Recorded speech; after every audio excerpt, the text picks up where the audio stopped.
এবার মুর্শিদাবাদে শুটআউটের ঘটনা এবং সেখানে একজন যুবক আহত হয়েছেন এমনটাই খবর পাওয়া যাচ্ছে। আমরা কথা বলবো, মুর্শিদাবাদের পুরো ঘটনা আপনাদের সামনে রাখবো।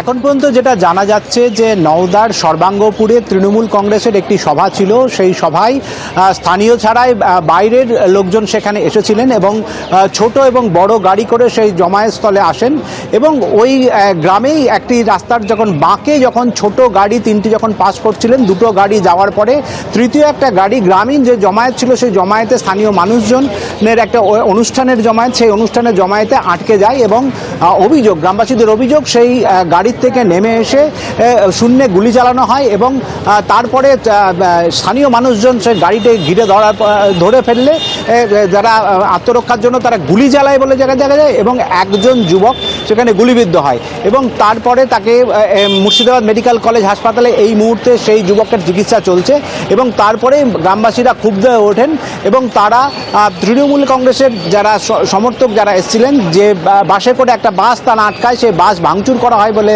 আমরা জানতে পারছি। তৃণমূল কংগ্রেসের পক্ষ থেকে দাবি করা হচ্ছে যে এখনও বেশ কিছু তাদের কর্মী সমর্থকদের ওই গ্রামে আটকে রেখেছে, ঘটনাস্থলে বিশাল পুলিশ বাহিনী রয়েছে, কিন্তু এই যে গুলি চালানোর ঘটনা নিয়ে গ্রামবাসীদের পক্ষ থেকে অভিযোগ করা হচ্ছে তৃণমূল কংগ্রেসের মিছিলে আসা গাড়ির থেকেই গুলি চালানো হয়েছে বলে গ্রামবাসীদের পক্ষ থেকে অভিযোগ করা হচ্ছে। যদিও তৃণমূল কংগ্রেসের পক্ষ থেকে এই অভিযোগ অস্বীকার করা হচ্ছে।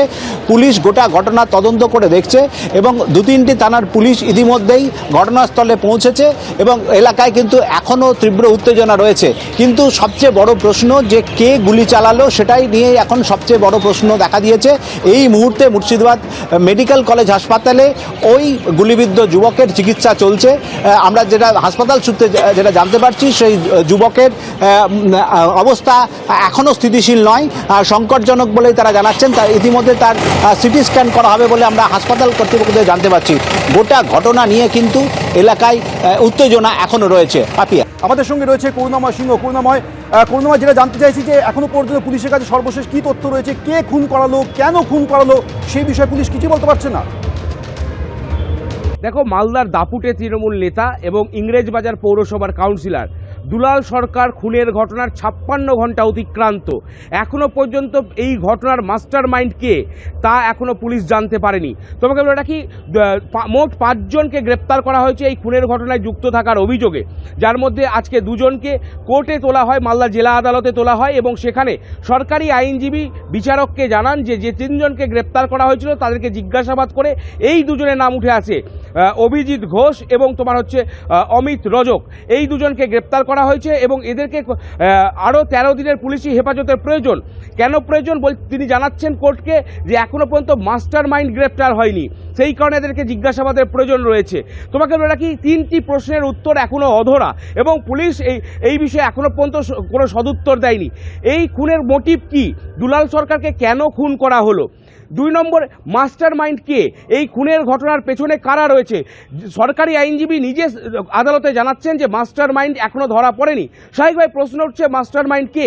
এবং 3 নম্বর প্রশ্ন, যেটা হচ্ছে দুলাল সরকারের নিরাপত্তারক্ষী তুলে নেওয়া হয়েছিল কেন। তার স্ত্রী বারবার অভিযোগ তুলছেন যে কার নির্দেশে এই নিরাপত্তারক্ষী তুলে নেওয়া হয়েছিল দুলাল সরকার, সেটা তদন্ত হওয়া প্রয়োজন।